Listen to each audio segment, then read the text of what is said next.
Isam TV.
ye Nkasa Herbal Center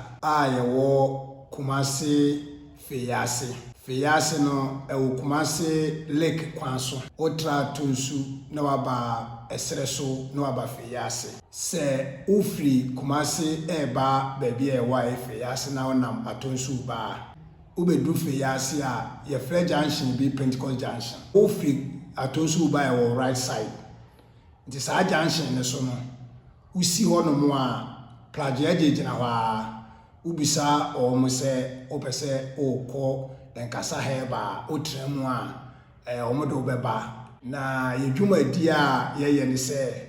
ye enipa ho adwuma ye sayare obi a wo ohaw ewo ne nipaduam a wo bre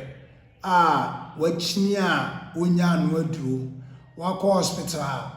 doctors no hu yare no na bamabu a wontimi nya hwie bi mo mfisi na nda so asa no oba Nkasa Herbal Center ye beboa no wo wasa ha no wo ba ye ha ye be ye hwehwemu na ye hu yare a ye ha wo no na ya boyare ndin a che se sa yare we ye honhom yare nti ye de ne nya honhom asem a ye beka adanse enim ana honhom bibi wom ote asase so na yare haw na wo bre wakọ asole ahodo wakọ hospital ahodo de waye bia na obama bugu nim se yese oni enda so biem wo sa nipa no enda so ne Nkasa Herbal Center se wo ba ha Nkasa Herbal Center ebe yi wo haw afiri so enye kasa keke wo de bra enunti na edin ye Nkasa Herbal ye nwuma no ne kasa adanse ewo mu ma oni padua no ba nti bra Nkasa Herbal Center ubenya ayaresa eye Nkasa Herbal eye yaresem no baabia ya ho odi gina pa ye honhom yare de ho na ya ho odi gina efise yare bia ewo wiase ne honhom de wo nti wo de yare bia na wo de etisente kura na hawa wo de bra oba ye behwe se honhom yare e beka cho se honhom yare na de bitima na ya aboa se nya honhom yare so e beka cho se nya honhom yare se no da nchen a diabetes ye mo adwuma eye wosa typhoid stroke ye mo adwuma no kura de wo ba no be konchia stroke wo de stroke bia chi bia no bla be hu Nkasa Herbal fo mo ba e be ye mo adwuma ama Nkasa Herbal nso ye da ye de adwuma ye adwuma adwada ebenada ukuada ye nya adwuma ye adwuma ya wada efiada ena memreda Edwada ene ebrada no ye start adwuma na ngotwe 8 o'clock na ya pon 5 o'clock eye ya wada ene fiada ye start na ngotwe 8 o'clock na ya pon 5 o'clock memrenda de ye adwuma free anopa 8 o'clock opem awia 12 o'clock ti yare bia ye de ye nyi yare ni bi enja bi adekwenti aye kan sa ne se yare ni nyina no spiritual ede wo ho it is a oba na sa yare ni mpo no se ye nya ho adwuma honhom de na wo mu ne be ka che o se honhom de wo mu nti honhom de be ho adwuma ama ne ya ka che o se bia okay se operation kwa na che okoya akọ na koya operation no ko se aye honhom de na wie ko se honhom yare ni wo mu na okoya operation na wa hwe ya ede asembo ne ba nti e de wo ba ye beka no kura bibie wo mu a kire wo ye medadawo ye kata bi so se de ya ho ode ni ntimi ne beka che se honhom de wo mu a ya wie de aka no bia akoto aso ha nti Nkasa Herbal de obi o ha obi a fa na ni hwa ha na oba ono abehu de ha no ye behu de ha obi a so aka kire wo ba me Nkasa na wo ba besimi so mama hwo me ne doctor no ha me ama be hwo me na me hu mu adwuma no nti wo ba enye ba bia wo ba ya na wo ba ko ya na ye gya wachidi e be mo ni taw sa akopem se e be dumra wa bo se wo ho ato nti wo sa ba ye nchen so a no ba be dane obi a ye ne ye hwa wo nti se wo fie mpo na ade foforo bi hawo na wo frɛ na boy amane na se sabra ye be mo aba se che ye hwe se eye hu ma sem bi na che ye try ho ye ma wa ye be ya ama wo se asem na wo ka kire ye ne ye di hu dwuma nti wo ba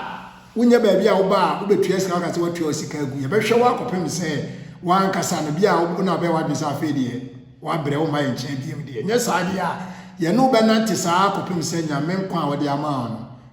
wa koduru nti e ba bia wo ba ye no bo abusua e be ye baako omo bra omo ni jefo omo nya ba bi nko a omo ni se omo ani da so asan bla na be hwere ne kodi adanse e kira foforo obi o ha yare ama ne wura ho yare ama na ni nka yare ama wiase nya ne de wonya kora obeku no saa nipa no ena ye hwehwe wo me sa kira ye kiri kwan no ye wo Kumase Atonsu Feyasi Lake Road udro Feyasi a ose open Pentecost Junction to do Pentecost Junction a prajiafo ho omo junction na so na wabisa wo mo se open Nkasa Herbal Center se open kira kwan na ye normal wo hwe afidie ni so aye normal ni guso se wo ba na bibia kire wa adwena wa de freye ye be ma direction ni ama wa ba asomdwie mu